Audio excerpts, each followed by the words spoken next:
What if the person you loved more than anything was taken from you, traded like an object, with no way to escape? In 19th century Romania, a nobleman's reckless gamble seals a servant woman's fate, tearing her away from the only man who truly loves her. But fate has a way of defying even the cruelest hands, and love never surrenders easily.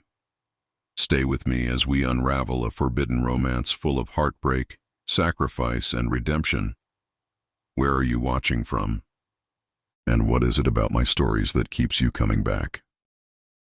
The grand ballroom of the Vedova estate glittered with hundreds of candles, their light dancing across crystal chandeliers and reflecting in the jewels adorning the necks of Romania's elite. Outside, a bitter winter wind howled against the tall windows, but inside, warmth and music filled the air. It was the annual winter ball hosted by Count Alexandru Vedova, one of the most anticipated events in high society. In the shadows of a servant's alcove, Lavinia Dragon stood motionless, a silver tray of champagne flutes balanced perfectly in her hands. At 38, she possessed a beauty that defied her station. High cheekbones, luminous gray eyes, and dark hair pulled severely back beneath her servant's cap. Years of service had taught her the art of invisibility, yet there was one person in the grand hall who always seemed to find her with his gaze. Andrei Vedova, the Count's only son and heir, moved gracefully among the guests, bowing to noble ladies and exchanging pleasantries with gentlemen. At 40, he cut a striking figure, tall and broad-shouldered, with intelligent eyes that crinkled slightly at the corners when he smiled. Though dressed impeccably in formal attire befitting his station, there was something different about him, a gentleness that set him apart from the other aristocrats. As he conversed with Baroness Iulia Florescu, a young widow known for her aggressive pursuit of wealthy bachelors, Andrei's eyes drifted across the room until they found Lavinia. For a brief moment their gazes locked, and Lavinia felt her heart constrict painfully in her chest. 20 years of silent longing passed between them in that single glance before she lowered her eyes, as was proper for a servant.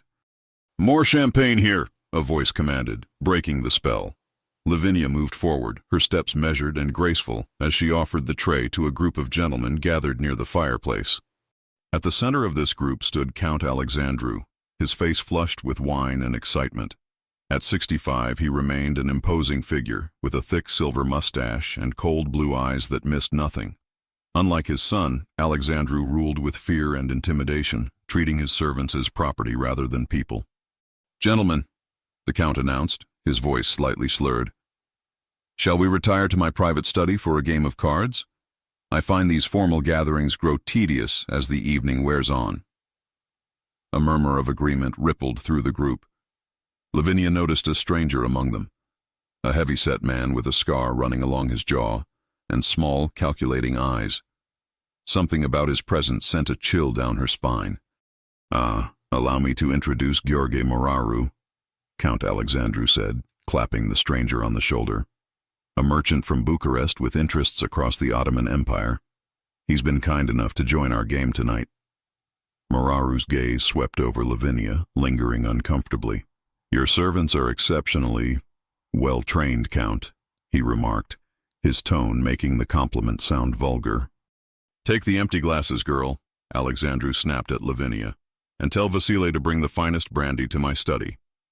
With a curtsy, Lavinia retreated, but not before catching Andrei's troubled expression from across the room.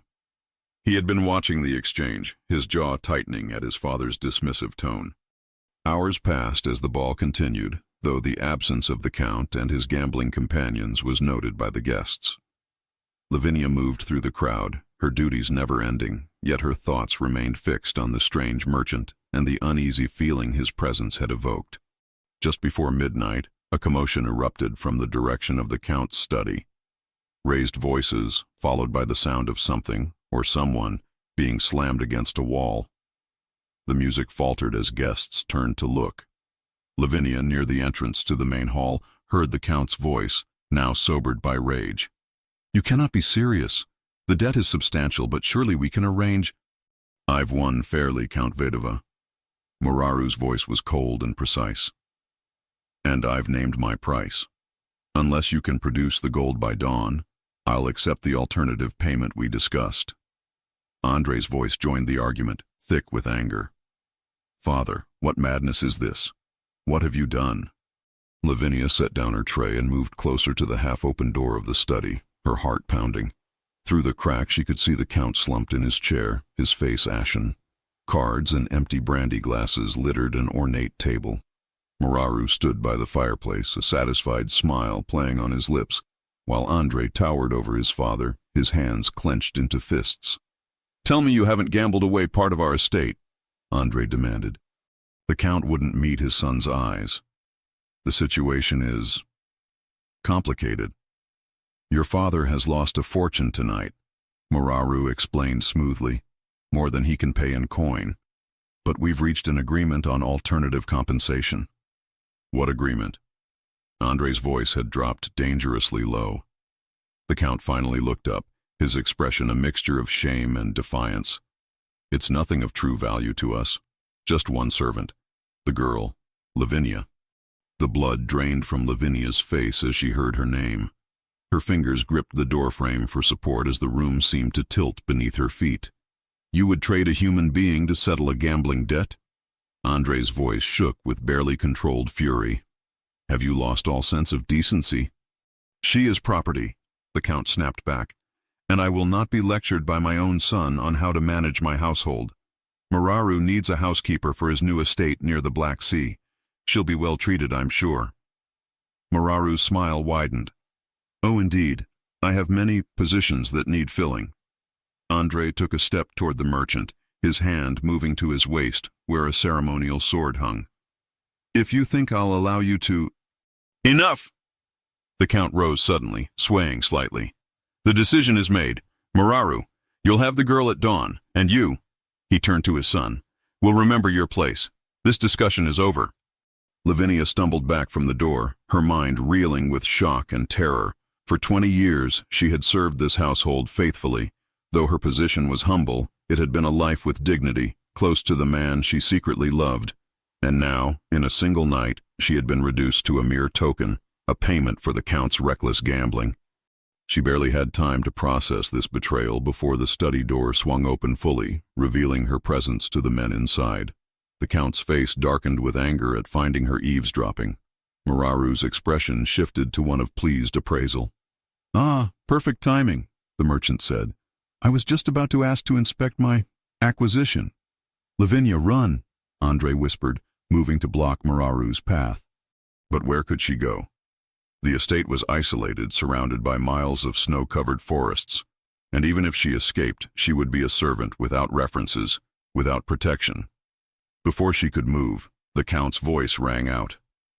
Guards, escort Lavinia to the east guest quarters and ensure she remains there until morning. 2 uniformed guards appeared, taking her firmly by the arms. As they began to drag her away, Lavinia's eyes met Andre's in a final, desperate look. This isn't over, he promised, his voice carrying to her even as the distance between them grew. I swear to you, Lavinia, I won't let this happen.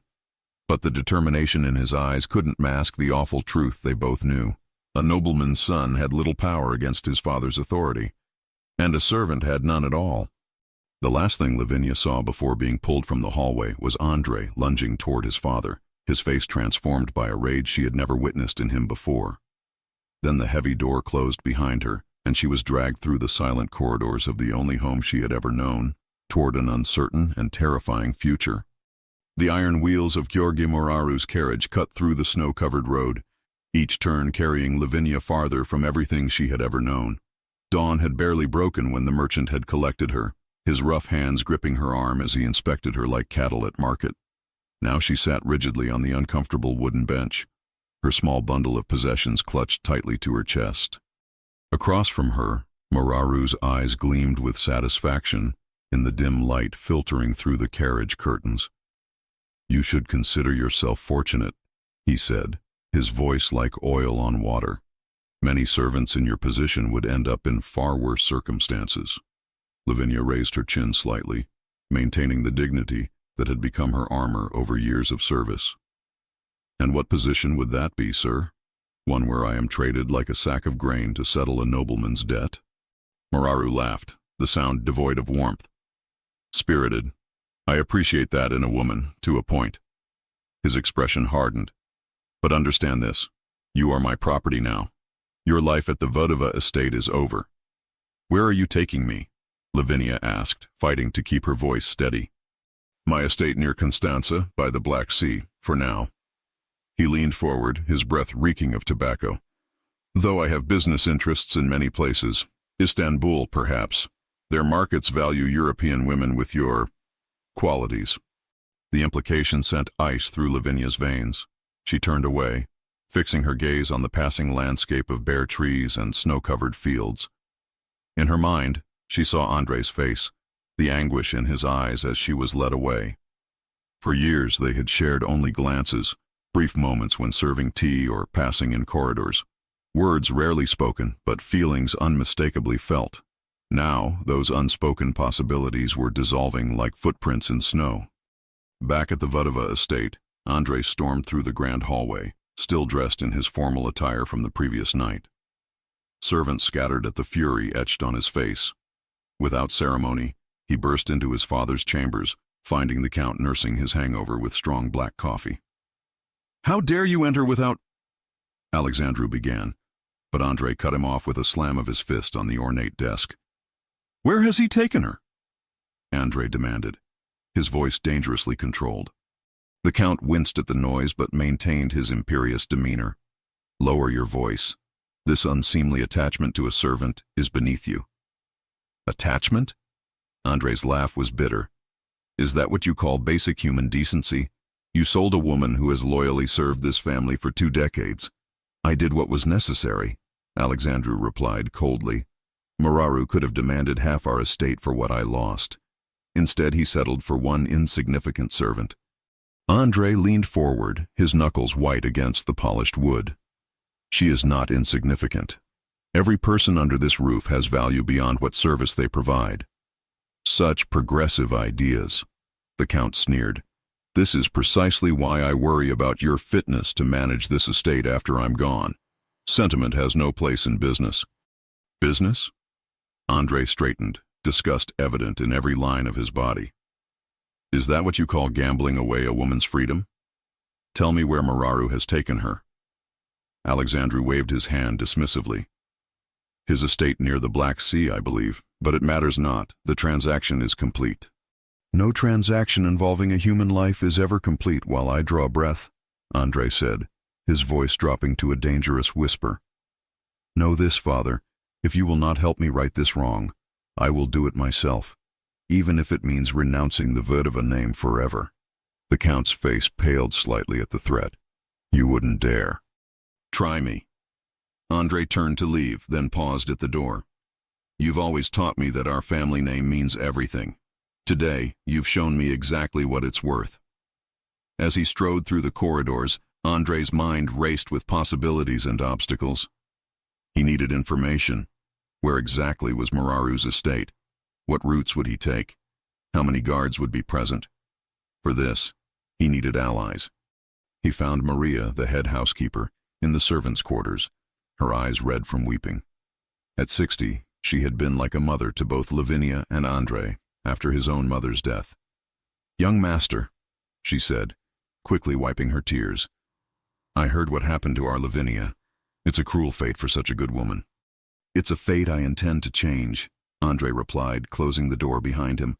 "But I need your help, Maria. I need to know everything about Mararu, his business, his properties, his habits."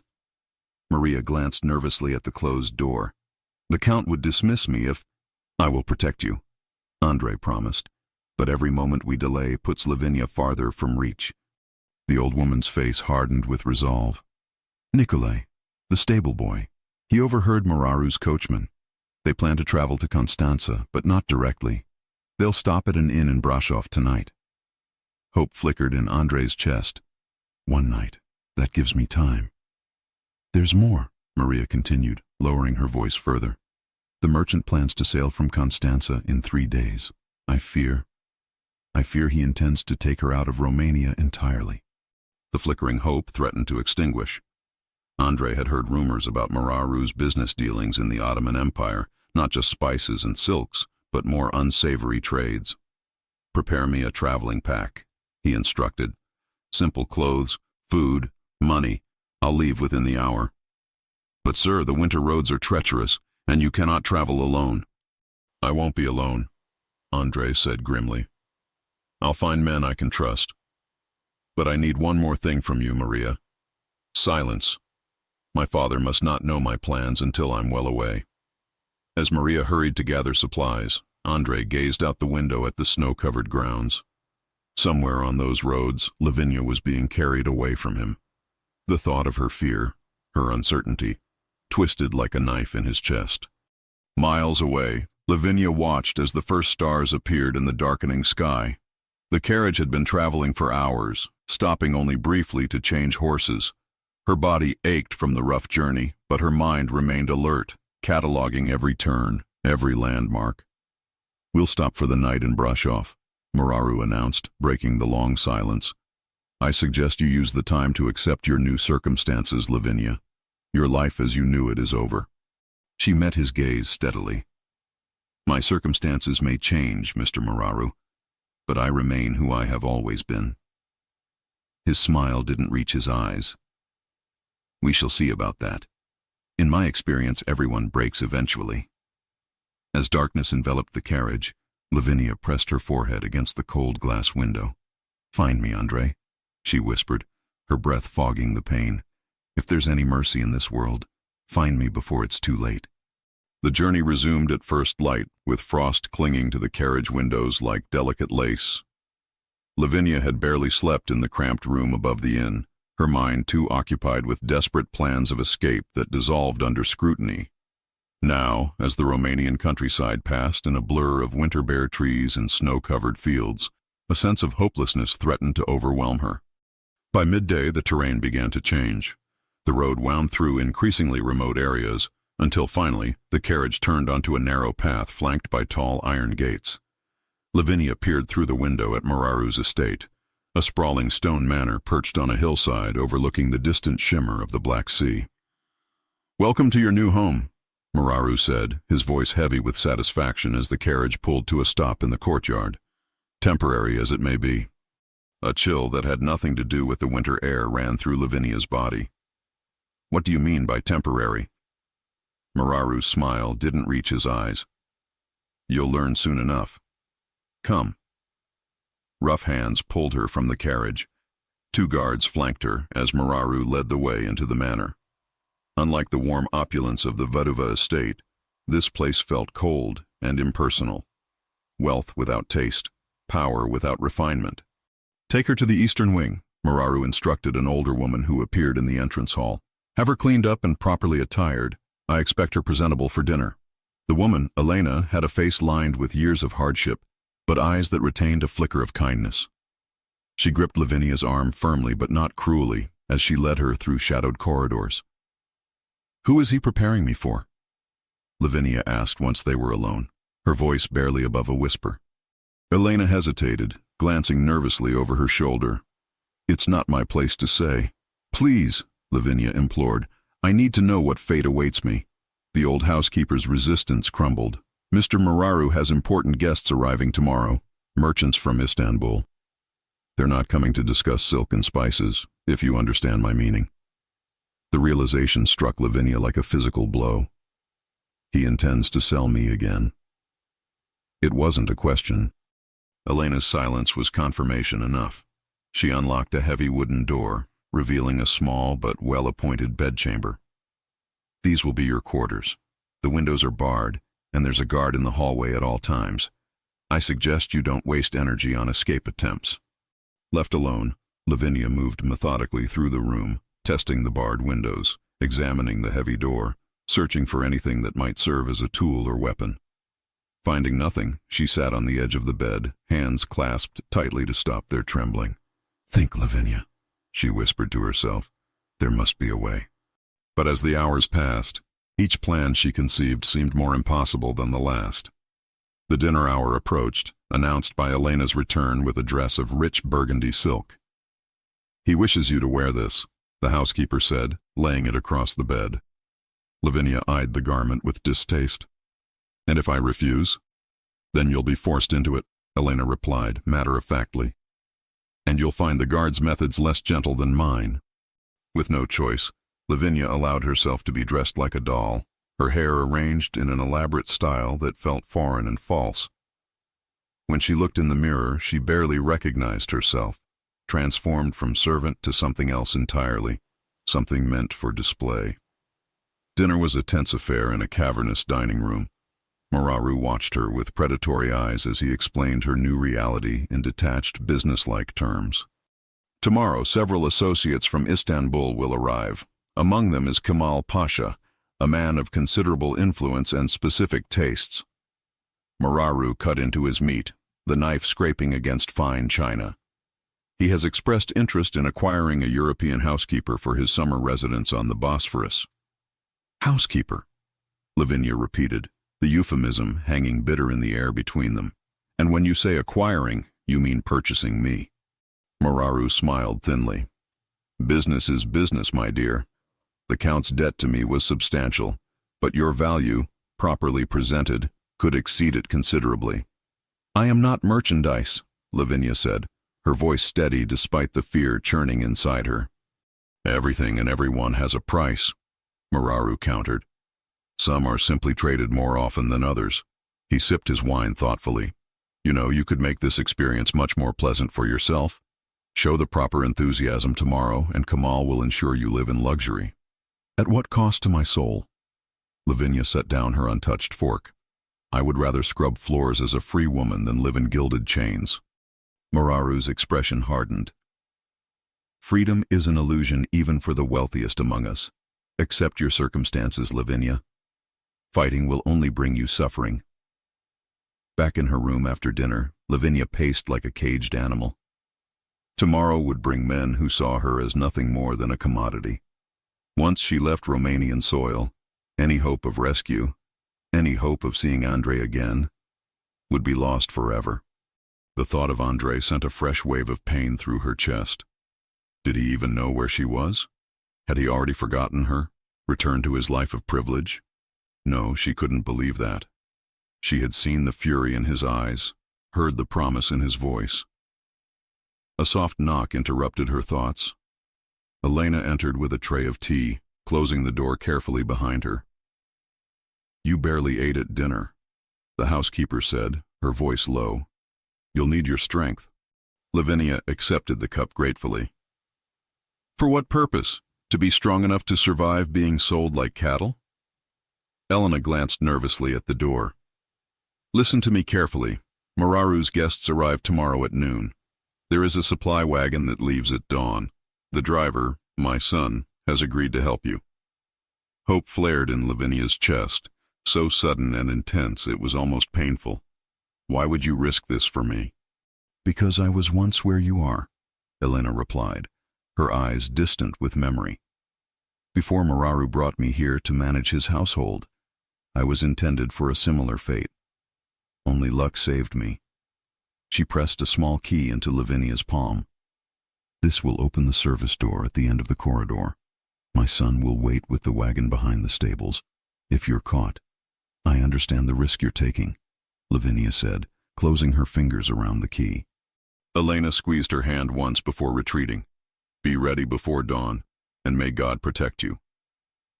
Alone once more, Lavinia concealed the key in the hem of her nightgown.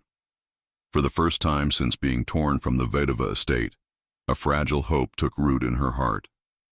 If she could escape, if she could find her way back toward Brasov, perhaps there was a chance. Meanwhile, miles away, Andrei pushed his horse relentlessly through the night, guided by a single, consuming purpose: to reach Lavinia before she vanished forever into a world where he could not follow. The bitter wind cut through Andrei's heavy cloak as he rode through the narrow streets of Brasov.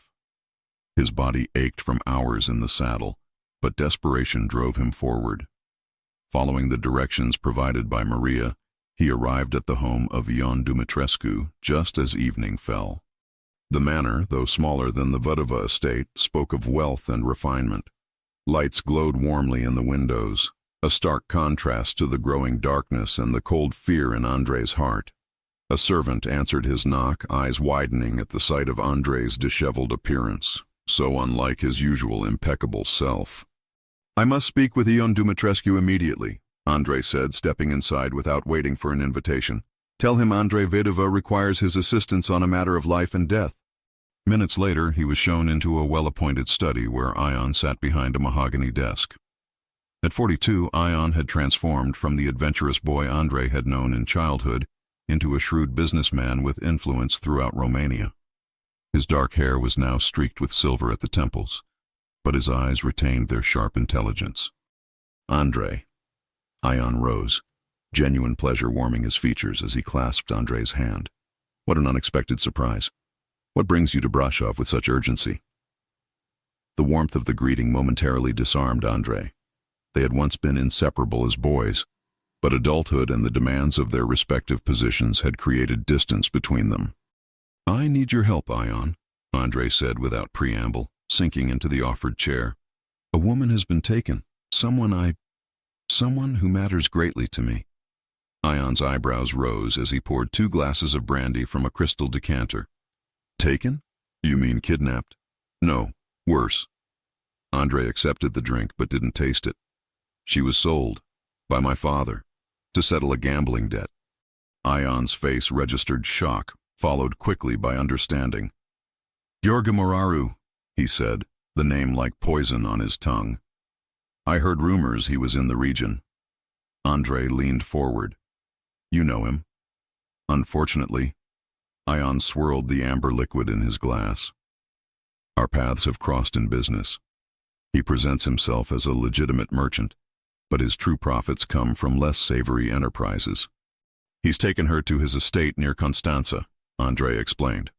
"But according to my sources, he intends to sell her to Ottoman merchants. The ship leaves in 2 days."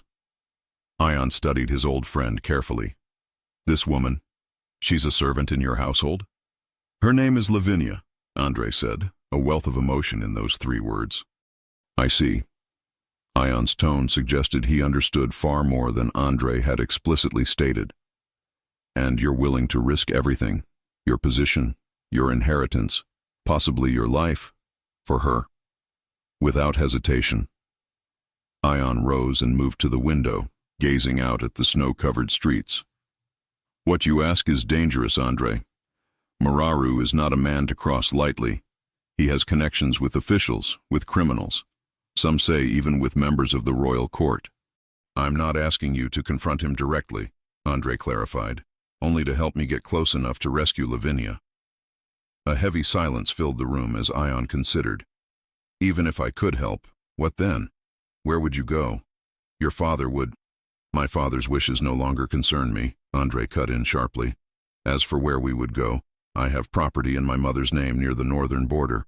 Remote, self-sufficient. We could disappear there." Ion turned back to face his friend, his expression grave. "Do you love her, Andrei?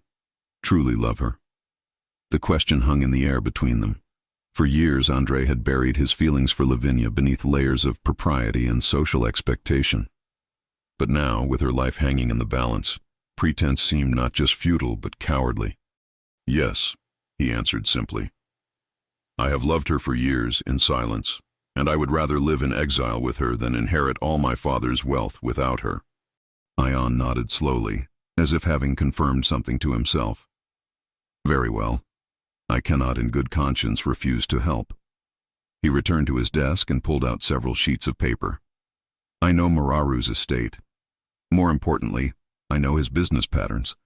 The Ottoman merchants he deals with arrive tomorrow for inspection of his merchandise before finalizing their purchases." A surge of nausea rose in Andrei's throat at the clinical description of Lavinia's fate. "If we're to have any chance," Ion continued, sketching rapidly on one of the papers, "we must intercept before the sale is complete. Once she boards that ship, she'll be beyond our reach." "We?" Andrei echoed, hope flaring in his chest. Ion's smile was grim. "Did you think I'd send you to face Moraru alone? I may be a businessman now, but I haven't forgotten how to fight." He tapped his pen against the desk thoughtfully. "However, a direct assault would be suicide. Moraru keeps at least a dozen armed guards at his estate. Then what do you suggest?" "Deception." Ion's eyes gleamed with sudden inspiration. Muraru knows me as a business associate, though not one involved in his human trafficking. What if I expressed sudden interest in expanding my enterprises? What if I arrived tomorrow as a potential buyer? Andre frowned. You would pretend to participate in such a reprehensible trade? To save your Lavinia? Yes. Ion leaned forward. I could claim specific interest in her, request a private viewing before the Ottoman merchants arrive. That would give you opportunity to get inside the estate. Hope and doubt warred in Andre's mind. How would I enter undetected? As my servant, Ion replied. Muraru's arrogance makes him careless. He pays little attention to the help. He began writing swiftly. I'll send a messenger tonight, expressing my imminent arrival and interest. With luck, Muraru's greed will overcome any suspicion. Andre rubbed his temples, the beginnings of a plan taking shape. And once inside? That depends on where they're keeping her, Ion said pragmatically. We'll need to observe, adapt. Have you any combat training? Andre nodded. Fencing primarily, and I've hunted since boyhood. This isn't sport, Andre. This is survival. Ion reached into a drawer and withdrew a small pistol, which he placed on the desk between them. Are you prepared to use this if necessary? Andre stared at the weapon. He had never taken a human life, had never imagined he would face such a choice. But the image of Lavinia in the hands of slave traders steeled his resolve. To save her? Yes, he answered, his voice steady. Ion studied him for a long moment before nodding. Rest tonight. We leave at dawn. He rose, signaling the end of their discussion. And Andre, remember that from the moment we enter Muraru's estate, we are gambling with our lives. If we fail, we won't fail.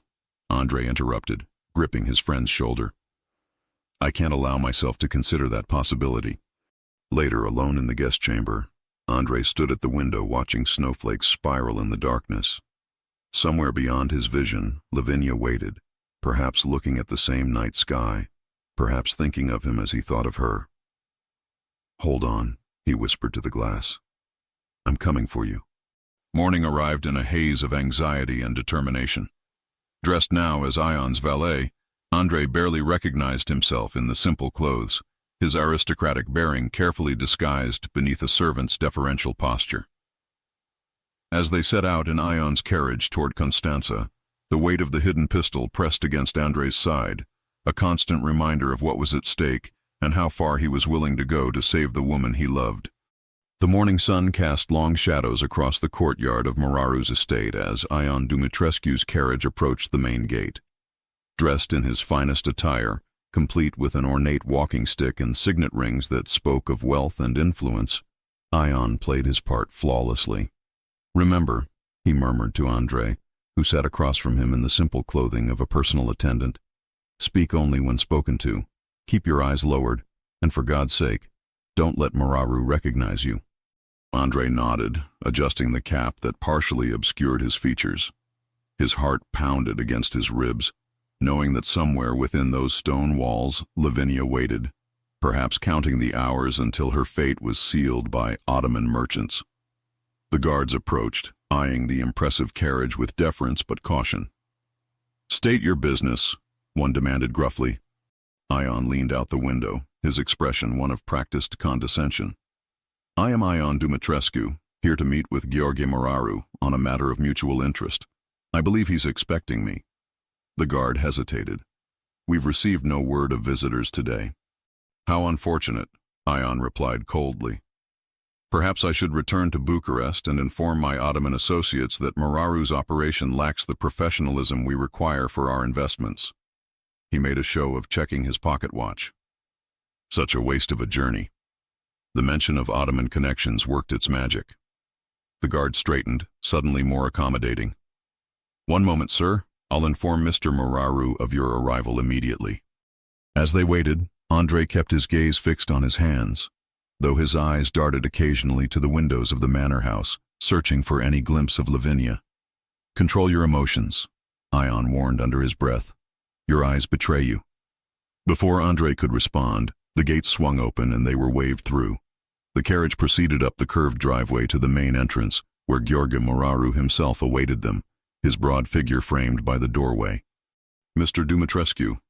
Moraru greeted them with a smile that didn't reach his calculating eyes. "What an unexpected pleasure. I wasn't aware we had business scheduled." Ion descended from the carriage with measured elegance, Andrei following 2 steps behind, head bowed in servant's deference. "The best opportunities often arrive unannounced, wouldn't you agree?" Ion replied smoothly, clasping Moraru's hand.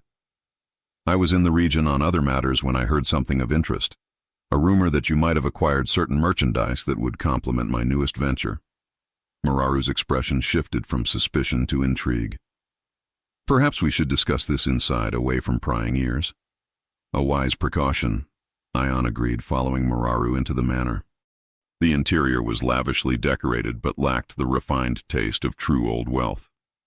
Gilded mirrors and heavy velvet draperies spoke of a man eager to display his prosperity rather than one born to it.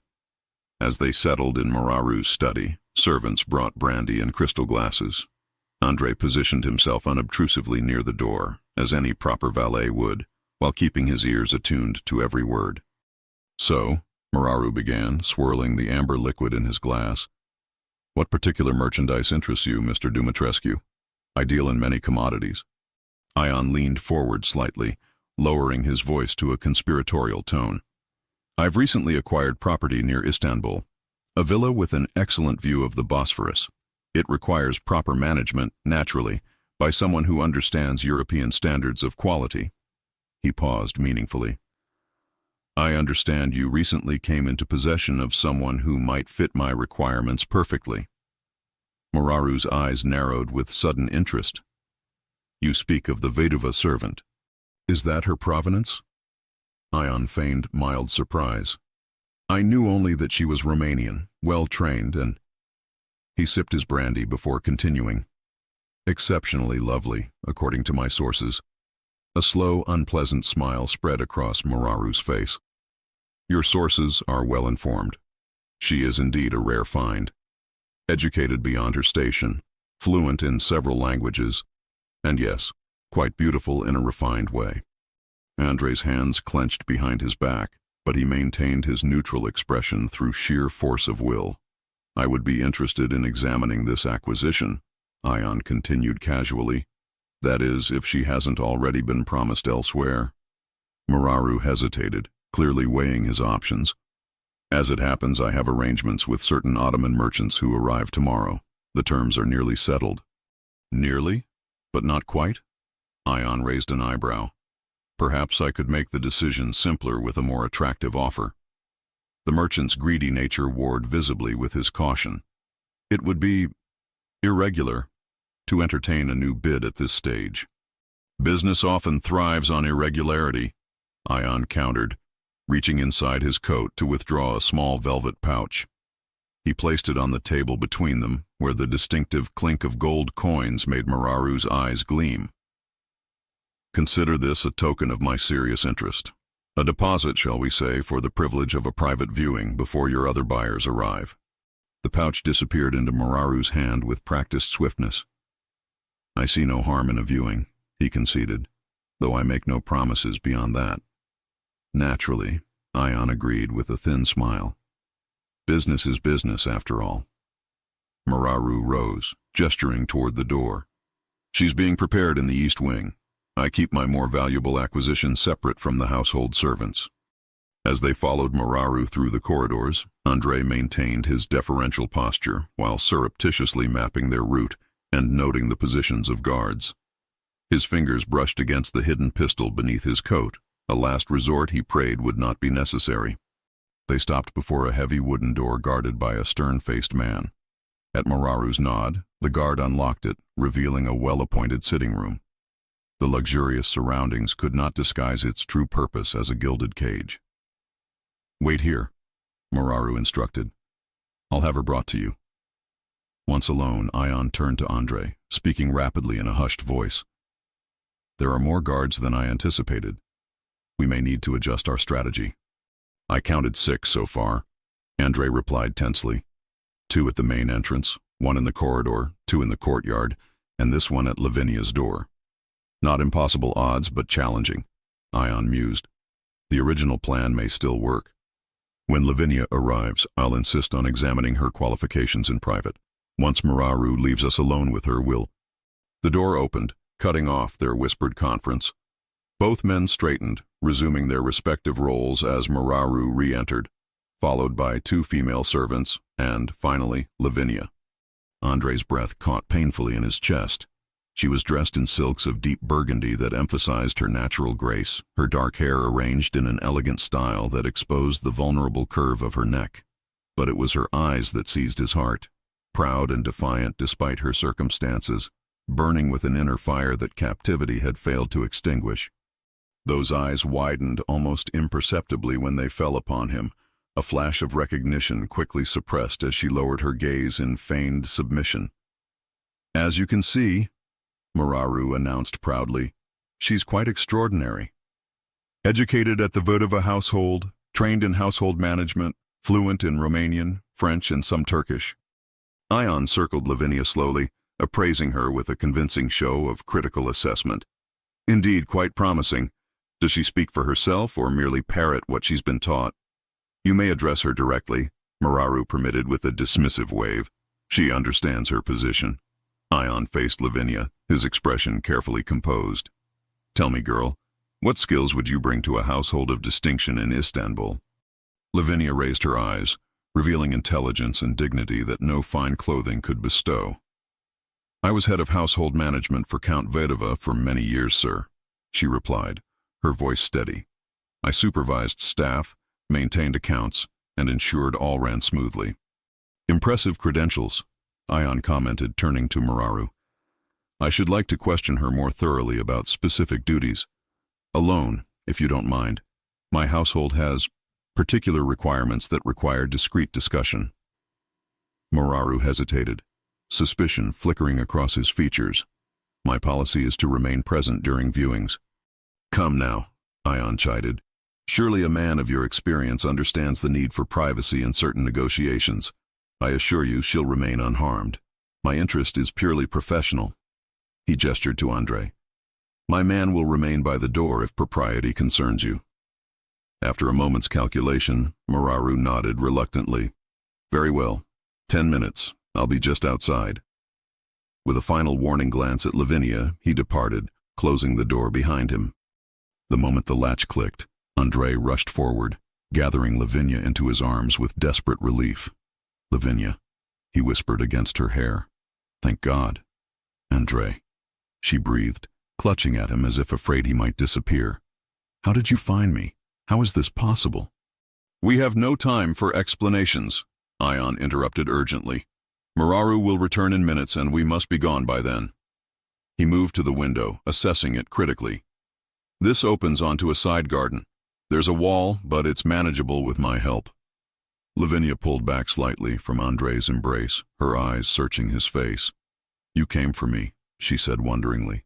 "Despite everything." "I would have searched the world to find you," he replied, pressing a swift, fierce kiss to her lips before reluctantly releasing her. "But Ion is right. We must hurry." Working quickly, they secured the window's latch and pushed it open. The drop to the garden below was considerable, but not impossible. Ion leaned out, checking for guards. "Clear for the moment," he reported. "I'll go first, then help Lavinia down. Andre, you'll follow last." With surprising agility for a businessman, Ion lowered himself through the window and dropped to the ground below. He gestured urgently for Lavinia to follow. "You'll have to tear that dress," Andre advised as she gathered the voluminous silk skirts. "It's too restrictive for escape." Without hesitation, Lavinia ripped the expensive fabric along a seam, creating freedom of movement. "I never wished for silks anyway," she said with grim satisfaction. Andre helped her through the window, his heart in his throat as she dangled momentarily before dropping into Ion's waiting arms. The moment she was safely down, Andre prepared to follow, only to freeze at the sound of the door handle turning. "Go," he whispered urgently through the window. "I'll find another way." "Andre, no." Lavinia's desperate plea was cut short as Ion pulled her into the shadows of a nearby hedge. The door swung open, revealing Mararu's suspicious face. His eyes took in the scene instantly. The open window, Andre's guilty stance, the absence of the others. Guards, he bellowed, lunging for Andre with surprising speed. Andre dodged, reaching for his hidden pistol, but Mararu was faster than his bulk suggested. A meaty fist connected with Andre's jaw, sending him staggering backward. Through the window, he could see Ion dragging a struggling Lavinia toward the garden wall. Good. At least she would escape. That thought gave him the strength to fight back, landing a solid blow to Mararu's stomach that doubled the larger man over. The momentary advantage was enough. Andre dove for the window, hurling himself through the opening just as guards burst into the room behind him. The fall was jarring, sending pain shooting through his ankle as he landed, but adrenaline propelled him forward. "This way!" Ion called from the edge of the garden, where he had already helped Lavinia over the wall. Heavy footsteps pounded behind them as Andre sprinted across the garden, his injured ankle protesting with each step. A shout, then the crack of a pistol split the air. Dirt kicked up inches from his feet as the bullet missed its target. With a final desperate surge of speed, Andre reached the wall. Ion's hands appeared at the top, ready to assist. "Hurry!" Lavinia's voice came from the other side, tight with fear. Another shot rang out as Andre scrambled up the rough stone, grazing his palms. He flung himself over the top, just as a third bullet chipped stone where his head had been moments before. On the other side, Ion already had Lavinia on his horse. "The carriage is too conspicuous," he explained rapidly. "Take my mount. There's a trail through the forest that leads to the monastery in the mountains. The monks will grant you sanctuary." "What about you?" Andre asked, accepting the reins. Ion's smile was grim. "I'll create a diversion, lead them in the wrong direction. Don't worry about me. I have friends in this region." He pressed a small pouch into Andre's hand. "Money. Enough to see you safely north if the monastery proves insufficient." "I can never repay this debt," Andre said, clasping his friend's shoulder. "Live well, love fiercely. That will be payment enough." Ion stepped back. "Now go before they organize a proper search." Andre mounted behind Lavinia, his arms encircling her as he took the reins. With a final nod to Ion, he turned the horse toward the distant tree line and urged it into a gallop.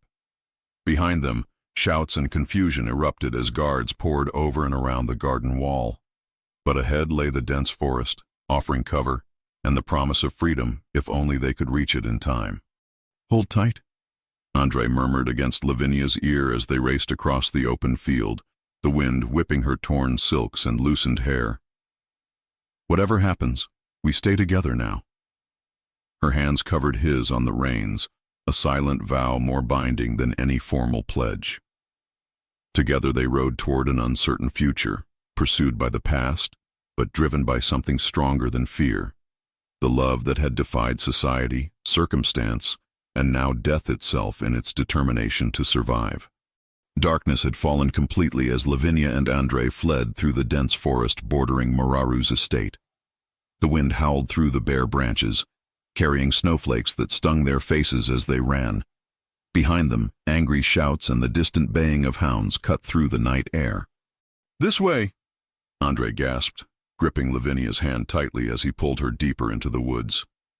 His breath came in ragged clouds in the freezing air. "The terrain grows steeper. They'll have trouble following with horses." Lavinia stumbled over a hidden root, but Andre's strong arm steadied her. She had never ventured this far from civilization, and the forest at night was a maze of shadows and unfamiliar sounds. Every crack of a branch sounded like a pursuer closing in. "How did he discover us so quickly?" she whispered, her voice barely audible above the wind. Andre's face was grim in the scattered moonlight filtering through the trees. "One of the servants must have betrayed us. Perhaps they feared Mararu's wrath more than they valued their conscience." They pressed onward, the uneven ground and tangled underbrush slowing their pace. Lavinia's elegant dress, so impractical for flight, had torn at the hem, and freezing air bit at her exposed ankles. She ignored the discomfort, focusing only on placing one foot before the other. Suddenly, a gunshot cracked through the night, splintering bark from a tree mere inches from Andre's head. They ducked instinctively, hearts pounding. "They're closer than I thought," Andre muttered, pulling Lavinia behind the broad trunk of an ancient oak. His eyes scanned their surroundings frantically. We need to find better cover. In the distance, Gheorghe Moraru's voice carried on the wind, unnervingly calm amid the chaos. You cannot escape, Văduva. This land stretches for miles, and winter is an unforgiving ally. Return what is mine, and perhaps I'll let you live. Andrei's hand tightened around the pistol Ion had given him. Lavinia is not property, he whispered fiercely, though Moraru was too distant to hear. I would die before returning her to that monster. The emotion in his voice made Lavinia's heart constrict painfully. She touched his face gently, her fingers tracing the strong line of his jaw. I will not be the cause of your death, Andrei. Perhaps if I... No. His voice was steel, brooking no argument. We escape together or not at all. Another shot rang out, closer this time, followed by triumphant shouts. Moraru's men had found their trail. Run! Andrei pulled Lavinia to her feet, and they plunged deeper into the forest, abandoning stealth for speed. They crested a small ridge, the ground falling away sharply on the other side. Far below, a narrow stream cut through the valley, its surface glinting silver in the moonlight. We could follow the water, Lavinia suggested breathlessly. It might mask our tracks. Andrei nodded, guiding her down the steep embankment. They were halfway to the bottom when another shot exploded through the night. This time, Andrei cried out, stumbling forward as the bullet found its mark in his upper arm. Andrei! Lavinia caught him before he could fall, horror washing over her at the sight of blood already darkening his coat sleeve. His face had gone pale, but his eyes remained determined. It's nothing, just a graze, he lied, the pain evident in his strained voice. We must keep moving. But their pursuers had seen them. More shouts erupted above, and the sounds of men descending the ridge echoed through the trees. With desperate strength, Lavinia helped Andrei to his feet. Together they staggered the remaining distance to the stream bed, then splashed across the icy water to a dense thicket on the opposite bank. The covering of pine and holly offered some shelter from both pursuers and the bitter wind. Inside their makeshift haven, Lavinia tore at her silk petticoat, creating a bandage for Andrei's wound. Hold still, she commanded, pushing aside his coat to examine the injury in the dim light. The bullet had pierced the flesh of his upper arm, leaving an angry hole that bled profusely. Not fatal if treated, but dangerous in these conditions, with the cold and possible infection. It needs proper cleaning, she murmured, using snow to wash away the worst of the blood before binding the wound tightly with the strips of silk. This will only hold temporarily. Andrei winced as she worked, but his eyes never left her face. You would have made an excellent physician, he said softly. She attempted a smile, though fear clutched at her heart. Rather late for a change in profession, I think. The sounds of pursuit had grown more distant. Their crossing of the stream had bought them precious time, but Lavinia knew it wouldn't last. Moraru's men would find the crossing eventually, and with dogs they would pick up the scent again. Andrei's breathing had grown shallow, his skin clammy despite the cold. The wound, combined with exhaustion from their flight, was taking its toll. Lavinia cradled his head in her lap, brushing snow from his hair with trembling fingers. Rest a moment, she urged, though every instinct screamed that they should keep moving. Gather your strength. His eyes, bright with pain and something deeper, locked with hers. Lavinia, he whispered, his voice hoarse. If we don't make it, we will, she insisted, pressing her finger gently to his lips. Don't speak of failure now. He caught her hand, holding it against his cheek. No, listen to me. I must say this while I still can. He drew a labored breath. For 20 years I've watched you from a distance, bound by rules and expectations that seemed unbreakable. Every day I found reasons to pass by wherever you were working, the library, the kitchens, the gardens, just to exchange a few words, to see your smile. Tears burned behind Lavinia's eyes. I know, she said softly. I counted those moments like treasures. I should have defied my father years ago, should have declared my feelings regardless of consequence. His fingers tightened around hers. I love you, Lavinia. I have always loved you. Whatever happens tonight, know that my heart has been yours alone. The words she had dreamed of hearing for so long, now spoken in circumstances so dire that joy and despair tangled inextricably. Lavinia bent down, brushing her lips against his in a kiss born of both tenderness and desperate fear. "And I love you," she whispered against his mouth. "Beyond reason, beyond hope. I have loved you since I was a young woman, and will love you until my last breath. Whether that comes tonight or decades from now." In the distance, dogs bayed, closer now. Their brief respite was ending. Andrei struggled to sit up, his face contorted with pain. "We must move," he insisted, reaching for a fallen branch to use as a walking stick. "There's a monastery somewhere in these mountains. I remember hearing of it. If we can reach it by dawn." Lavinia helped him to his feet, supporting his weight as best she could. "Together, then," she said, her voice finding new strength, one step at a time. They emerged from their shelter into the unforgiving night. Snow was falling more heavily now, painting the forest in ghostly white. Hand in hand they moved forward, each step a defiance against Mararu, against society, against fate itself. Behind them, the voices of their pursuers grew louder, driven by Mararu's fury and the promise of reward. But ahead, somewhere beyond the darkness, lay the possibility of sanctuary, if only they could reach it in time. "Stay with me," Lavinia whispered to Andrei as his steps faltered, his wounded arm leaving a trail of blood droplets on the pristine snow. "Just stay with me." And together they pressed onward, two souls bound by a love that had survived decades of silence, now fighting for the chance to speak its truth in freedom. The monastery appeared through the swirling snow like a mirage, stone walls rising from the mountainside, a testament to faith and endurance against the harshest elements. Dawn had barely broken, casting a pale golden light across the snow-covered landscape as Lavinia and Andrei stumbled toward the iron gates. Andrei's condition had deteriorated throughout the night. The makeshift bandage on his arm was soaked through with blood, and fever had set in, making his skin burn despite the freezing temperatures. For the last mile, Lavinia had practically carried him, her own strength nearly depleted. "We're almost there," she whispered, though she wasn't certain he could hear her through his fevered haze.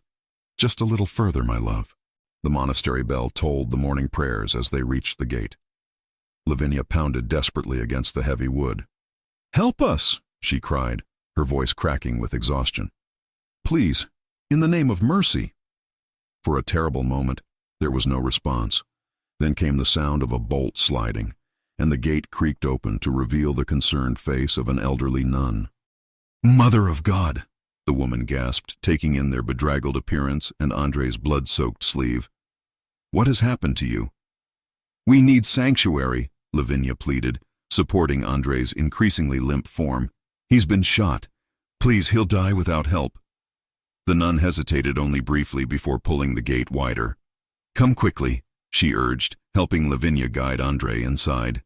"Sister Magdalena was a physician before taking her vows. She will tend to him." The heavy gate closed behind them with a reassuring thud, shutting out the dangers of the forest. Within moments, other nuns appeared, their black habits stark against the snow as they helped carry Andrei into the monastery's infirmary. Sister Magdalena, a tall woman with keen eyes and capable hands, immediately took charge. "How long since the injury?" she asked, cutting away Andrei's ruined coat and shirt. "Hours," Lavinia replied, hovering anxiously. "We've been traveling through the night." The nun examined the wound carefully. "The bullet passed through cleanly, which is fortunate, but he's lost considerable blood, and infection has begun." She looked up at Lavinia's haunted face. "I will do what I can, but you must prepare yourself. The fever may claim him even if the wound does not." "He will not die," Lavinia said with quiet ferocity. "I won't allow it." Sister Magdalena's stern expression softened slightly. "Faith is powerful medicine, but now you must let me work." She gestured to another nun. "Sister Elena will show you where you can clean yourself and rest." "I won't leave him," Lavinia insisted, clutching Andrei's hand. "You can do nothing for him now except pray." Sister Magdalena replied firmly. And you yourself are close to collapse. Would he want you to destroy your health while watching helplessly? The truth in those words penetrated Lavinia's exhaustion. She bent to press a kiss to Andrei's burning forehead before reluctantly following Sister Elena from the room. The hours that followed passed in an agonizing blur. After washing away the grime of their desperate flight and changing into a simple woolen dress provided by the nuns, Lavinia was shown to a small cell where she collapsed into dreamless sleep. She awoke disoriented as evening shadows lengthened across the stone floor. Sister Elena appeared with a tray of simple food, bread, cheese, and a steaming bowl of vegetable soup. "You've slept the day away," she said kindly. "Your strength needed restoration." Lavinia sat up abruptly. "Andrei, how is he?" "Sister Magdalena has been with him constantly. The bullet wound has been cleaned and stitched, and potions administered for the fever." The nun's expression remained carefully neutral. "He is in God's hands now. May I see him?" Sister Elena nodded. "Once you've eaten, you'll do him no good if you faint from hunger at his bedside." Forcing herself to eat quickly, Lavinia soon followed Sister Elena back to the infirmary. Andrei lay on a narrow bed, his face deathly pale against the rough linen sheets. Sister Magdalena sat beside him, replacing a cool cloth on his forehead. "The fever persists," she reported as Lavinia took the seat on Andrei's other side. "But he is strong. His body fights." "He has much to live for," Lavinia whispered, taking his limp hand between her own. Sister Magdalena studied her thoughtfully. "You are not his wife," she observed. It wasn't a question.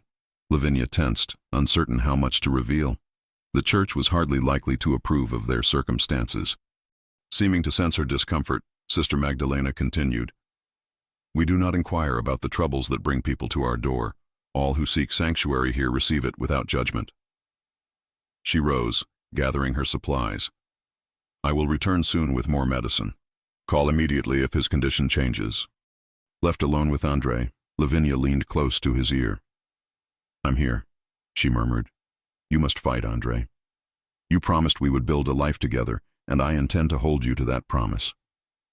His eyelids fluttered, then opened slightly. Recognition dawned in his fever-glazed eyes. "Lavinia," he whispered, his voice paper-thin. "You're safe." Relief flooded through her. "Thanks to you," she said, smoothing his hair back from his forehead. "Now rest and regain your strength." "Mararu? We found sanctuary in a monastery. He cannot reach us here." A faint smile touched his lips before his eyes closed again. His breathing seemed steadier now, less labored. Lavinia maintained her vigil through the night, dozing occasionally but snapping awake at his slightest movement. By morning, the worst of the fever had broken. Sister Magdalena pronounced the improvement remarkable, but warned that recovery would still take time. "The wound was deep and he lost much blood," she cautioned. "He must rest completely for at least a week, preferably longer." Lavinia nodded gratefully. "We'll stay as long as necessary. Your kindness has saved his life." Over the days that followed, Andrei's strength gradually returned. Lavinia rarely left his side, reading to him from the monastery's limited collection of books, feeding him broth and medicines prepared by the nuns, and helping him take short walks when he became strong enough to leave his bed.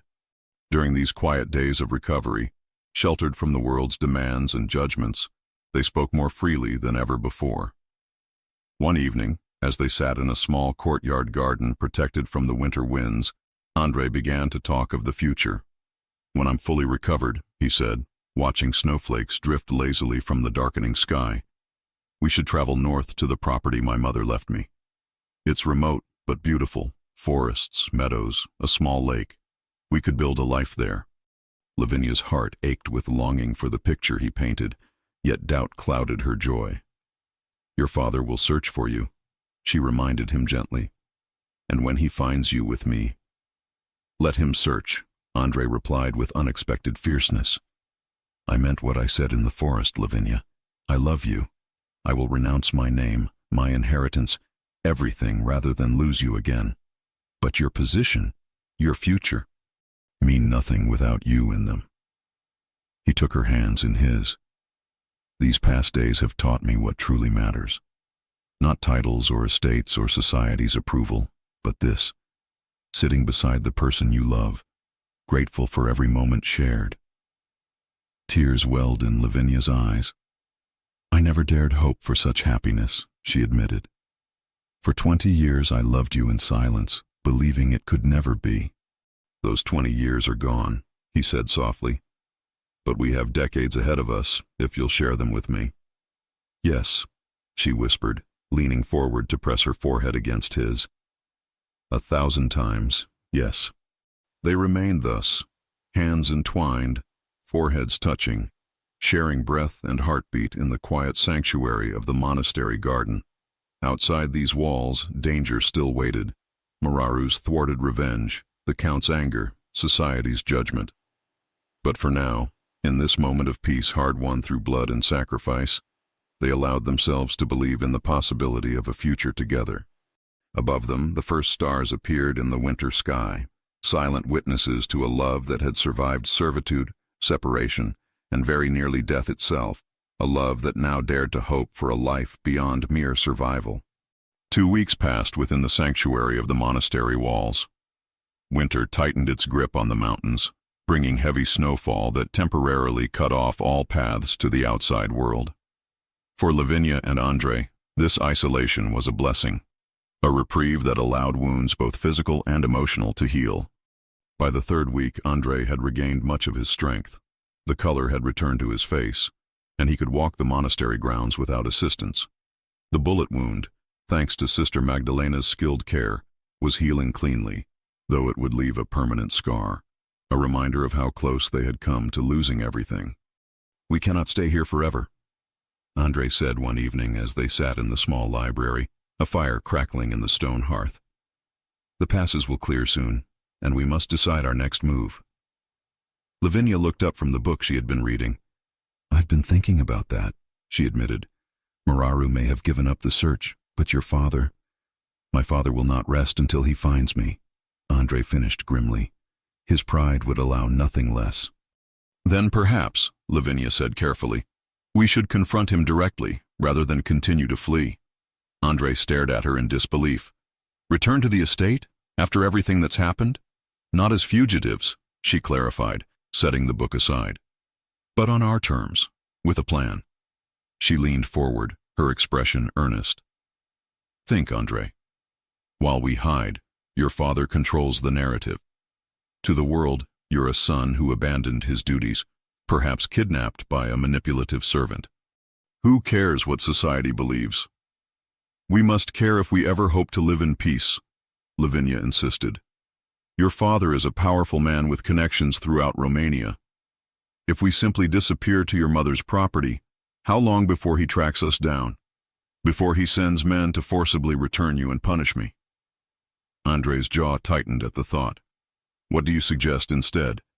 "We return to face him directly. You are his only heir, Andrei. Despite everything, that gives you leverage." She reached for his hand. "And there is something else to consider. Your friend Ion risked much to help us escape. What retribution might he face in your absence?" The realization struck Andrei like a physical blow. In the intensity of their flight and recovery, he had given little thought to Ion's fate after their escape from Mararu's estate. "You're right," he acknowledged, squeezing her hand. "I owe him a debt I cannot repay by hiding in the mountains." He fell silent for a long moment, considering. "But returning places you in terrible danger.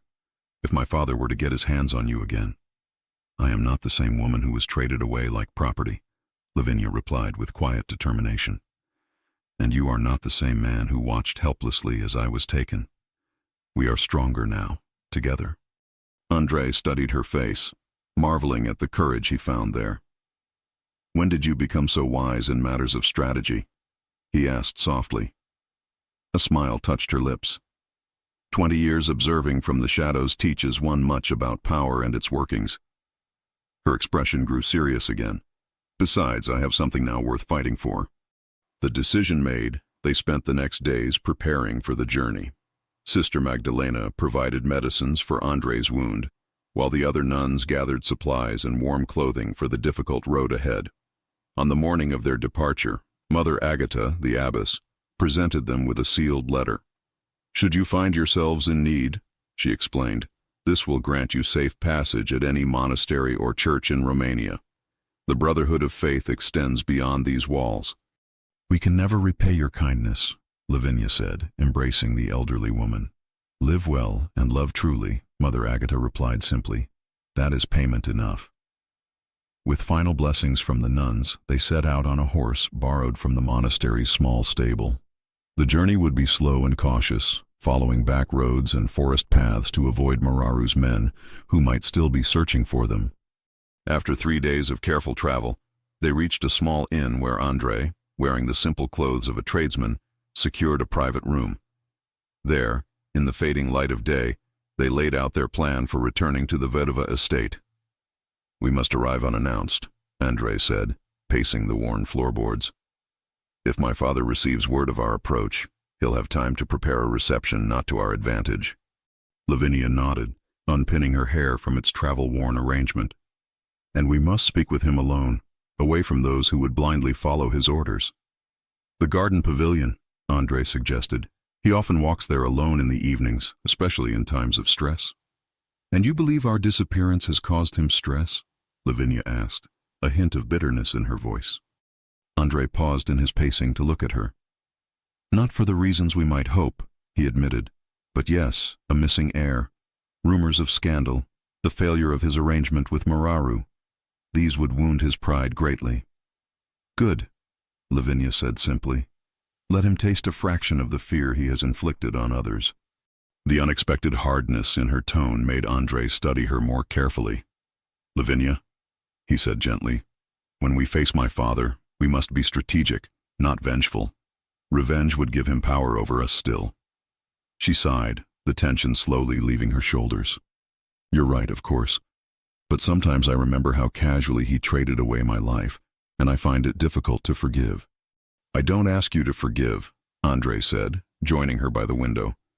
"Only to remember that our goal is freedom, not retribution." They spent another day at the inn, resting and refining their plan, before setting out on the final leg of their journey. As they drew closer to the Vedova estate, familiar landmarks emerged from the winter landscape: the old stone bridge over the river, the village church with its distinctive spire, the rolling hills that had been the backdrop to Lavinia's entire adult life.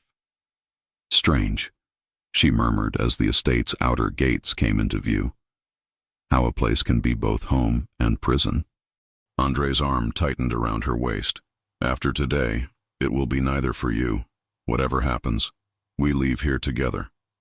They approached not through the main entrance, but through a seldom-used path that wound through the orchards behind the estate. The winter-bare trees offered little concealment, but the fading light of dusk worked in their favor, casting long shadows across the snow. At the edge of the formal gardens, they paused, studying the main house from a distance. Lights burned in several windows, including the Count's study. Servants moved occasionally across their view, going about evening duties without any sign of the disorder that might indicate a household in the midst of a crisis. "It seems your father has maintained appearances in our absence," Lavinia observed. "He would never allow the world to see his distress," Andrei replied. He checked the pocket watch Ion had given him before their parting. "It's nearly time for his evening constitutional. Are you ready?" Lavinia took a deep breath, steadying herself. "As ready as I'll ever be." Together they made their way to the garden pavilion, a stone structure with classical columns that offered views across the estate's grounds. In summer, it was surrounded by roses and lavender. Now, in winter's grip, it stood stark and exposed, yet still elegant in its symmetry. "Wait here," Andrei instructed, positioning Lavinia inside the pavilion where shadows would conceal her presence. "Let me speak to him first, alone. When the moment is right, reveal yourself." She nodded, touching his face gently. "Remember, whatever he says, whatever threats he makes, we have already survived worse."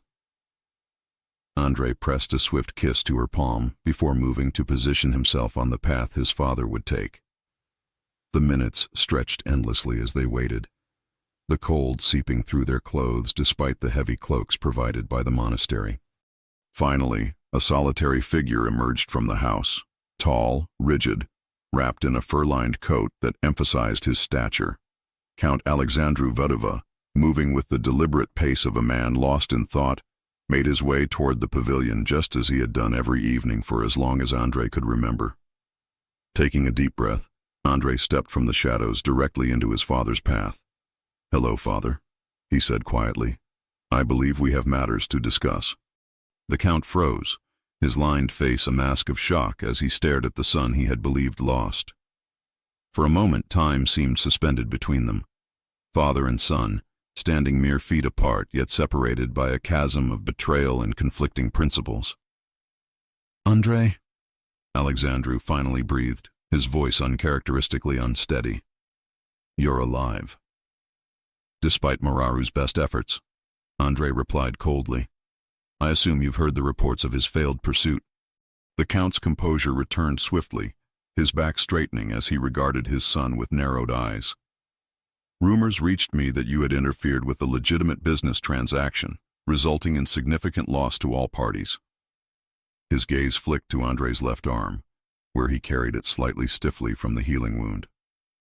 "I see you did not escape unscathed." "A small price for freedom," Andrei said.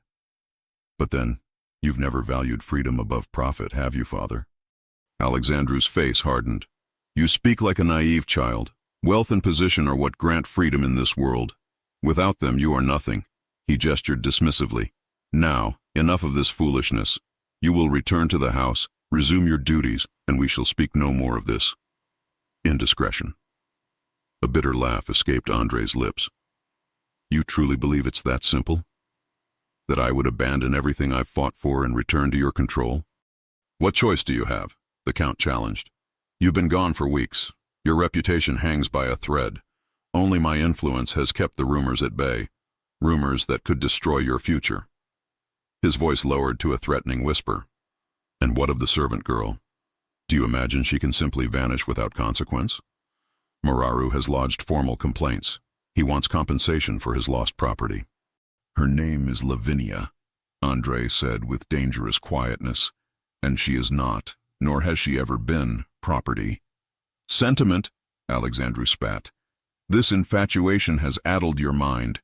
She is a servant, Andrei, born to serve, bred to obey.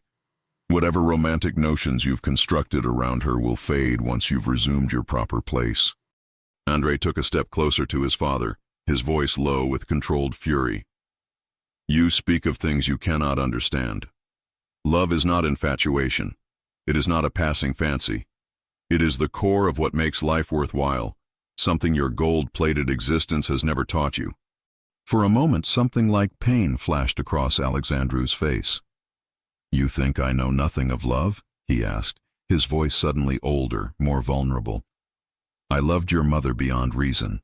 When she died, she took with her the only part of me capable of such feeling. Then you, of all people, should understand what I'm willing to sacrifice to be with the woman I love." Andrei pressed, sensing a rare opening in his father's armor. The Count turned away, staring out over the snow-covered gardens. "It is precisely because I understand that I sought to prevent it," he said quietly. "Love destroyed me, Andrei. It left me hollow. I would spare you that pain." "By trading away the source of my happiness?" Andrei shook his head incredulously. "That wasn't protection, father. It was cruelty."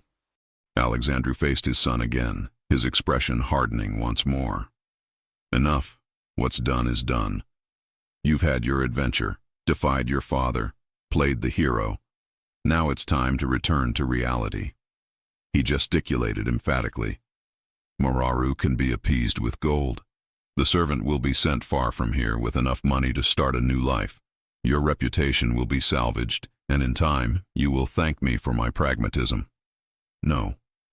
The word hung in the frigid air between them. "No?" Alexandru echoed, disbelief coloring his tone. "You would throw away everything, your name, your inheritance, your future, for a servant?" "For Lavinia," Andrei corrected again. "And yes, without hesitation." The Count's face darkened with anger. Then you are no son of mine. Leave this estate and never return. You will receive nothing from me, not a title, not a coin, not a scrap of land. You will be disowned, disgraced, forgotten. It was the threat Alexandru had always held over his son, the ultimate weapon in his arsenal of control. But for the first time, Andrei received it not with fear, but with a strange sense of liberation. "If that is your choice," he said calmly, "then I accept it. But know this, father, I am not leaving alone." He turned toward the pavilion. "Lavinia." At his call, Lavinia emerged from the shadows, her simple cloak and dress a stark contrast to the luxury that had surrounded but never embraced her at the estate. She moved to stand beside Andrei, her head held high as she faced the man who had so callously discarded her. The Count's face contorted with shock and rage. "You dare bring her here? To my home?" "To the only home she's known for 20 years, Andrei replied, taking Lavinia's hand firmly in his.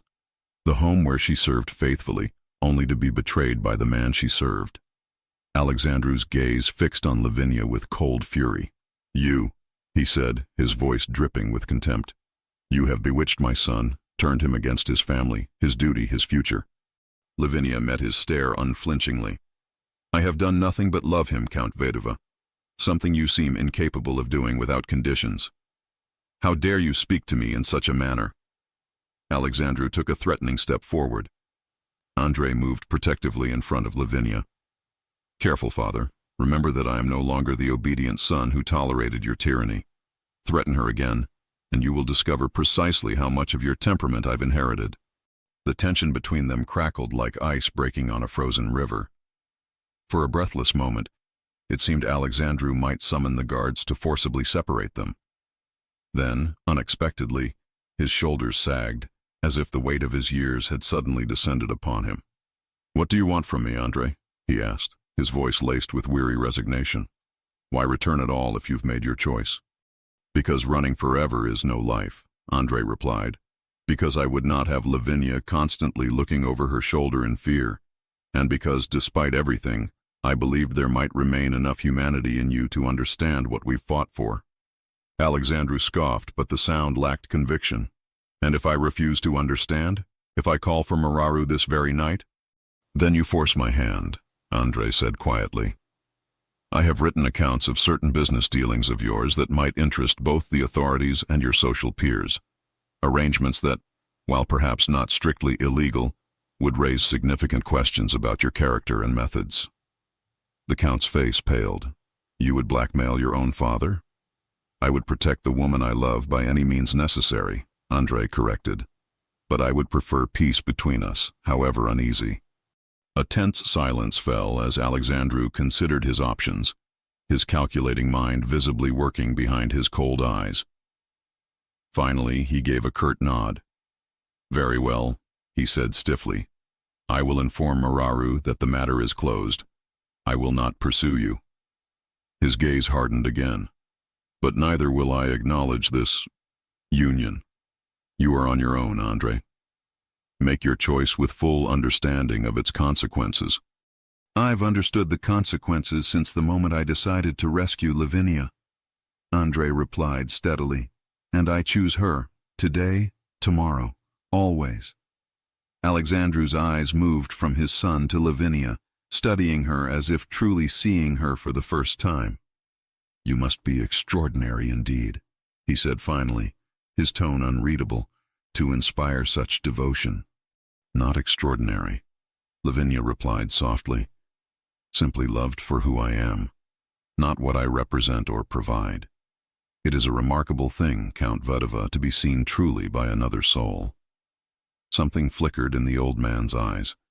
Regret, perhaps, or a distant memory of what such love had once felt like in his own life. But it vanished quickly, replaced by his customary cold reserve. "Go then," he said, turning away. "Live your life of romantic poverty. When reality intrudes, as it inevitably will, do not come crawling back expecting mercy. The only reality that matters is the one we create together," Andrei said, drawing Lavinia closer to his side. "Goodbye, father. I hope someday you find peace with your choices, as I have with mine." They turned to leave, their steps in perfect synchrony as they walked away from the pavilion, away from the Vdova estate, away from a past defined by separation and social boundaries. Behind them, the Count stood motionless, a solitary figure framed by the gathering darkness, watching as his son chose a path he could neither control nor comprehend. Snowflakes drifted lazily from a leaden sky as Andrei and Lavinia made their way through the village of Brashov. 3 days had passed since their confrontation with Count Alexandru, and though they had left the Vdova estate behind physically, the emotional aftermath lingered like a shadow. "You're quiet today," Lavinia observed as they walked arm in arm down the cobblestone street. She studied his profile, noting the tension around his eyes.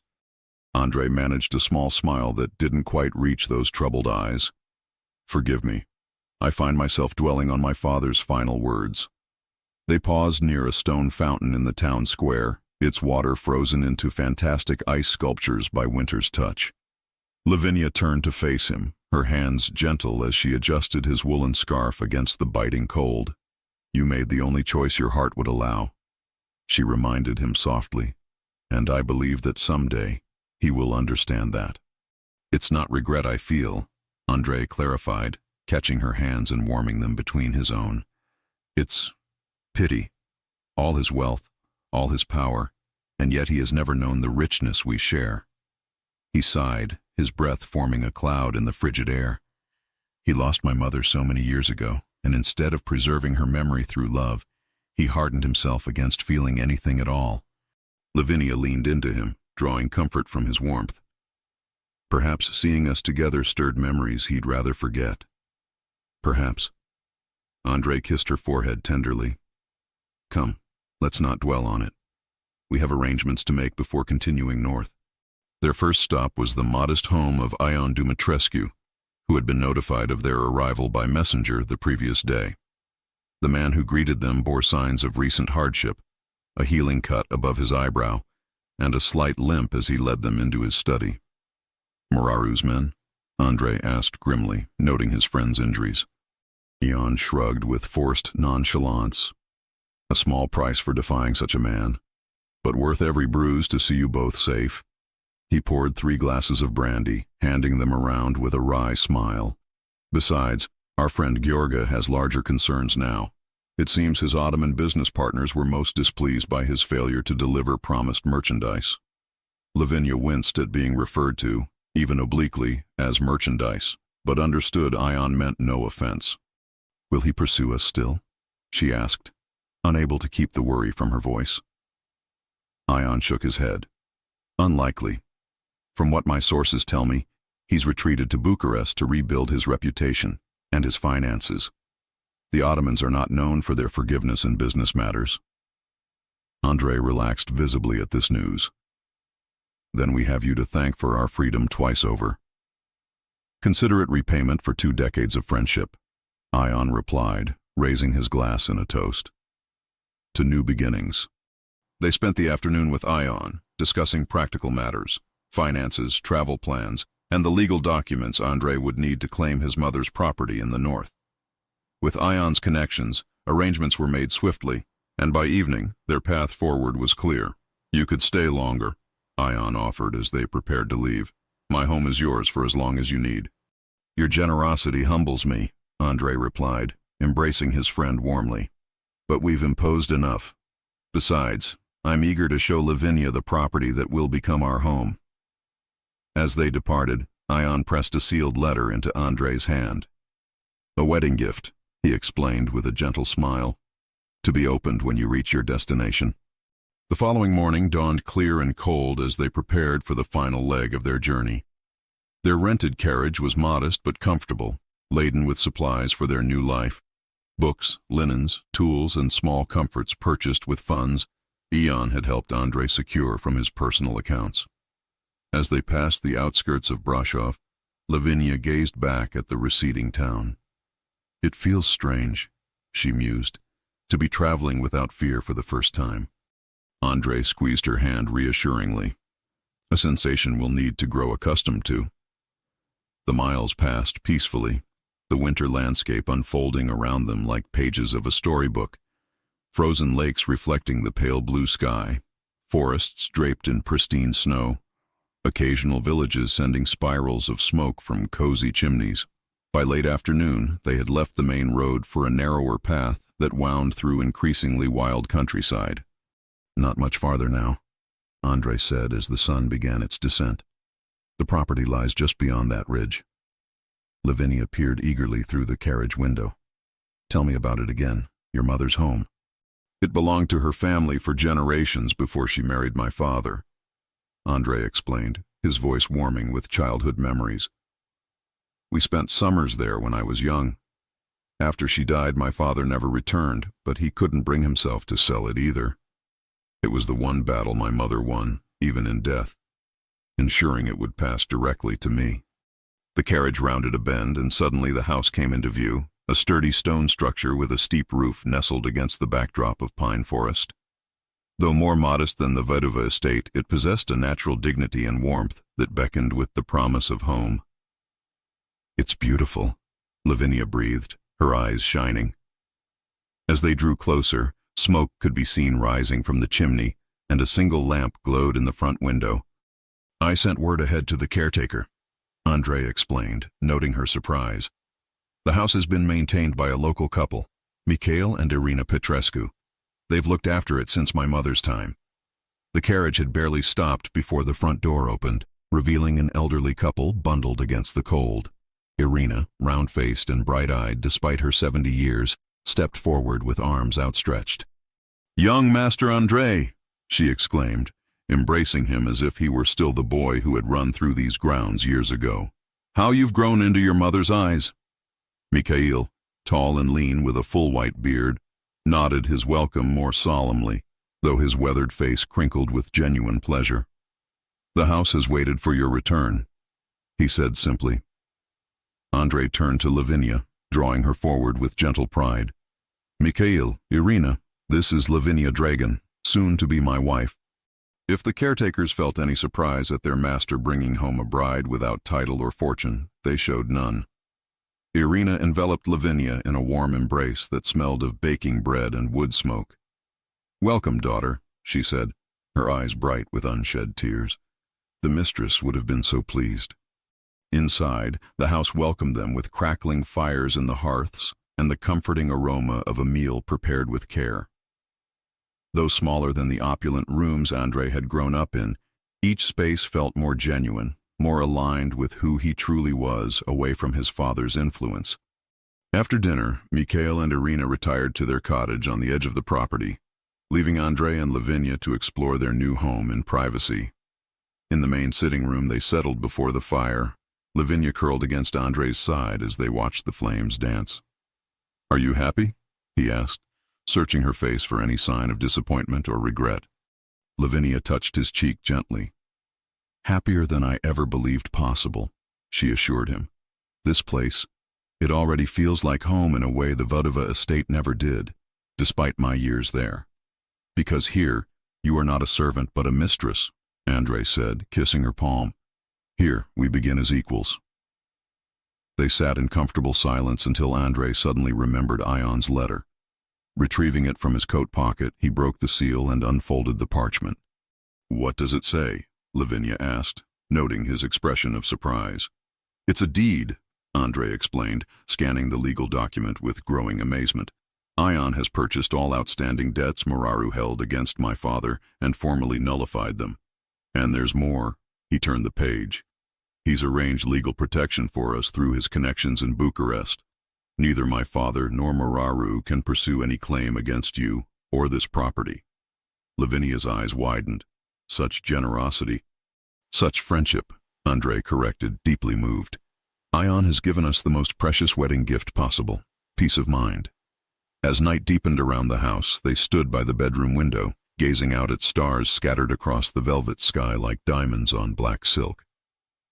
In the distance, wolf song echoed through the forest, wild and free, answering some primal call that transcended human concerns of status and propriety. "Tomorrow," Andrei murmured, his arms encircling Lavinia from behind. "We'll begin making this house truly ours. And then—" He turned her gently to face him. we'll discuss our wedding. Something simple but meaningful, witnessed by those who understand what we've overcome to stand together. I need no ceremony to feel married to you in my heart, Lavinia replied, raising her face to his. But I would cherish the chance to speak my love for you before God and whatever friends will stand with us. Their kiss, tender yet passionate, sealed promises that needed no words. Outside, snow began to fall again, covering the landscape in fresh possibility, erasing the tracks that had led them to this moment and preparing clean paths for the journey ahead. Spring arrived in gentle waves across the Romanian countryside, melting winter's grip and awakening dormant life.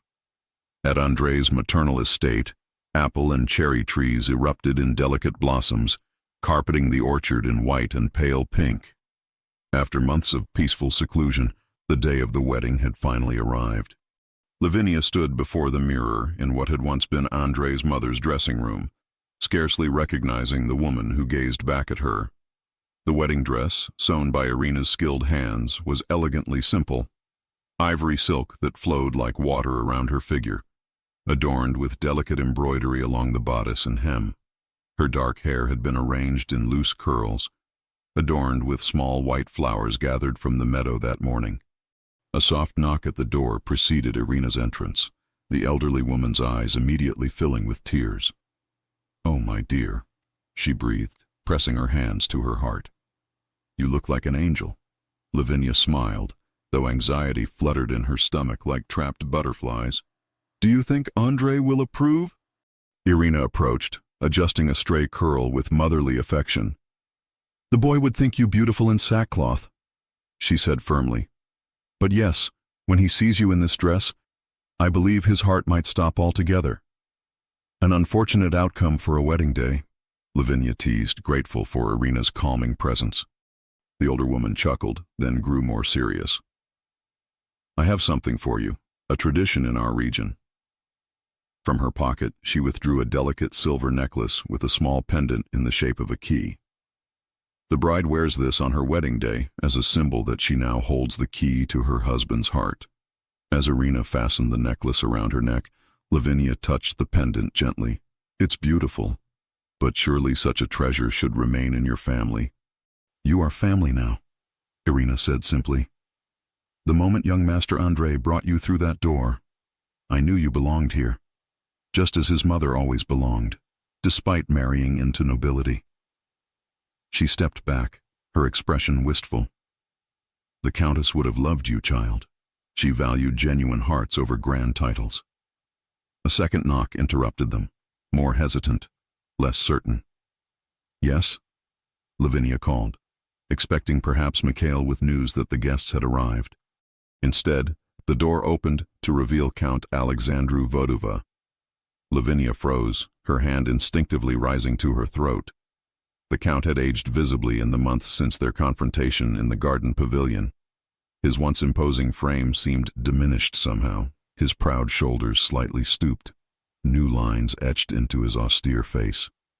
Irina, after a startled curtsy, glanced uncertainly between them. "I should—" "Stay, please," Lavinia requested quietly, drawing strength from the older woman's presence. To Alexandru, she inclined her head with dignified composure. "This is an unexpected honor, Count Vedova." Alexandru's gaze traveled over her, taking in the wedding dress and the simple elegance of her appearance. Something unreadable flickered in his eyes. "My son does not know I'm here," he said abruptly. "I received no invitation." "Because you made your position quite clear during our last meeting," Lavinia replied evenly. "You wanted no part in your son's new life." The Count moved further into the room, his movements lacking their usual imperious confidence. "And yet, here I stand." He glanced around the chamber, his expression softening imperceptibly. "This was Eliza's room, my wife's. Being here again, it brings back memories I've long suppressed." Lavinia exchanged a quick look with Irina, who nodded encouragingly.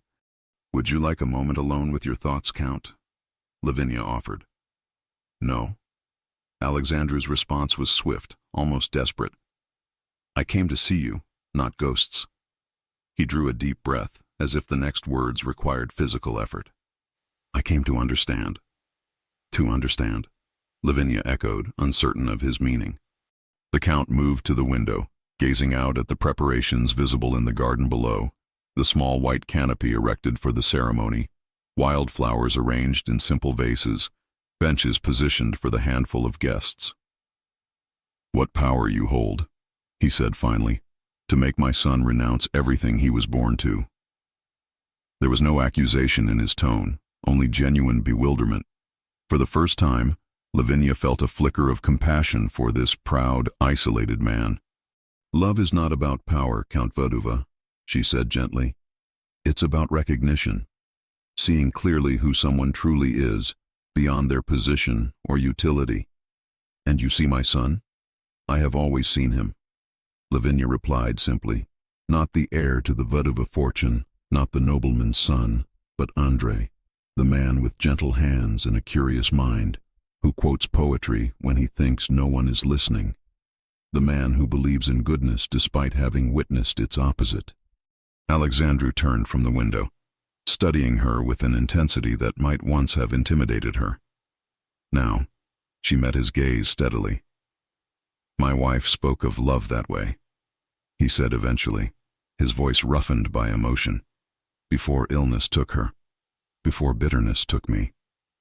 He hesitated, then added with painful honesty, "I have not been a good father." "There is still time," Lavinia suggested quietly. The Count shook his head. "Some bridges cannot be rebuilt once burned." He straightened his shoulders with visible effort. "I did not come seeking reconciliation. I came because I wish to see what happiness looks like. It has been so long." The raw vulnerability in his admission struck Lavinia deeply. On impulse, she crossed the room and took his weathered hand in hers. "Join us today," she said, surprising herself as much as him. Not as the Count, not as the father who disowned his son, but as Alexandru, a man who once loved deeply enough to understand why others would risk everything for the same chance. Shock registered plainly on his face. "Andrei would never accept my presence." "Let him decide that," Lavinia countered. "Give him the opportunity to surprise you, as you have surprised me with this visit." Before Alexandru could respond, the door opened again, and Andrei stood transfixed on the threshold. For a moment the three formed a silent tableau, bride, groom, and the father who had nearly destroyed their chance at happiness. "Father," Andrei said finally, his voice carefully controlled, "this is unexpected." Alexandru stiffened, his momentary vulnerability vanishing behind familiar walls of pride. "I should not have come. It was a mistake." "No," Andrei interrupted, his gaze moving from his father to Lavinia in her wedding finery. Something in her expression must have communicated her wishes, for he took a deep breath and continued more gently. "No, it was not a mistake. Today is about new beginnings. Perhaps—" He hesitated, wrestling visibly with years of complicated emotions. "Perhaps that can include a new understanding between us." The Count's eyes widened at this unexpected olive branch. "You would permit me to stay, after everything?" "I make no promises beyond today," Andrei clarified. "But yes, if you wish to witness our marriage, you may stay." A tense silence hung between father and son, too many harsh words in their past, too many hurts inflicted and received. Then, with painful formality, Alexandru extended his hand. "Thank you," he said simply. Andrei accepted the handshake, his expression guarded but not hostile. "The ceremony begins shortly." To Lavinia, his face transformed with love, he added, "I came to tell you that Ion has arrived with the priest." "Then I should finish preparing," she replied, her smile conveying silent approval of his decision. Andrei nodded, cast one final unreadable look at his father, and withdrew. Alexandru lingered a moment longer, his composure slightly fractured by the encounter. "He has his mother's heart," he observed quietly. "And more of his father's wisdom than either of you recognize," Lavinia replied. The Count acknowledged this with a slight inclination of his head before following his son, leaving Lavinia and Irina alone again. The older woman released a breath she'd apparently been holding throughout the tense exchange. "Well?" Irina said, wide-eyed. It seems this wedding will be memorable in more ways than one. Lavinia laughed softly, touching the key pendant at her throat. Indeed. Now, help me with the veil. It's time to begin the rest of my life. Outside, beneath the apple blossoms and blue spring sky, a small gathering waited. Ion Dumitrescu, the nuns from the mountain monastery who had sheltered them, Mikhail and Irina, a few trusted servants from the estate, and now, unexpectedly, Count Alexandru Vedova, standing slightly apart from the others like a solitary oak weathering an unfamiliar season. As Lavinia stepped into the sunlight to walk toward her waiting groom, she carried with her not just hope for her future with Andrei, but a quiet prayer that this day might heal more wounds than just their own. Autumn painted the Romanian countryside in vibrant hues of red and gold, the beauty of the season heightened by the warm afternoon sun. 6 months had passed since Lavinia and Andrei exchanged vows beneath the apple blossoms. Their life together had settled into a rhythm of quiet joy, far removed from the grandeur of aristocratic society, but rich in the ways that truly mattered. Lavinia stood on the stone terrace overlooking the estate's gardens, a shawl wrapped around her shoulders against the crisp October breeze. The land stretched before her, rolling hills dotted with trees in their autumn finery, fields harvested and ready for winter's rest. In the distance, smoke rose from the village chimneys, a reminder of the community that had gradually accepted them despite the rumors that had followed their unconventional union. Lost in thought? Andrei's voice came from behind her, warm with affection as he slipped his arms around her waist. Lavinia leaned back against him, savoring his embrace. Reflecting, she corrected softly, on how much has changed in a year. For the better, I hope. There was a hint of genuine question in his tone. She turned in his arms to face him, studying the beloved features that had become her home more truly than any place could be. The months of peaceful country living had softened his once aristocratic bearing, though he retained the quiet dignity that had first drawn her to him. Beyond anything I could have imagined, she assured him, rising on tiptoes to press a gentle kiss to his lips. Do you ever regret it? Leaving behind your inheritance, your position? Andrei's laugh was genuine, his eyes crinkling at the corners in the way that still made her heart flutter. What a strange question. How could I regret trading empty wealth for authentic happiness? He took her hand, bringing it to his lips. Besides, we're hardly living in poverty. The estate produces well, and Ion's business connections have proven valuable. True enough, Lavinia agreed. Their life was modest compared to the Vedova opulence, but comfortable by any reasonable standard. I received a letter from Sister Magdalena today, she added, changing the subject. The monastery has expanded their infirmary, thanks in part to our donations. I'm glad, Andrei said sincerely. We owe them a debt that cannot truly be repaid. Their conversation was interrupted by the sound of an approaching carriage, unusual for their remote location, especially without prior notice. Andrei's posture tensed slightly, old instincts of caution not entirely forgotten. Are we expecting visitors? Lavinia asked, scanning the winding drive. No, Andrei replied, his brow furrowing as he recognized the elegant vehicle emerging from the tree-lined avenue. But I know that carriage. As it drew closer, the Vedova family crest became visible on its door. Lavinia felt Andrei stiffen beside her, his hand seeking hers in an unconscious gesture of unity. Your father, she murmured. We haven't heard from him since the wedding. The Count had attended their ceremony in strained silence, offering a formal congratulation before departing immediately afterward.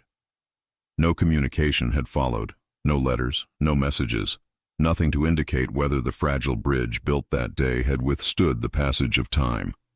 Whatever he wants, Andrei said quietly, we face it together. They descended to the courtyard as the carriage came to a stop.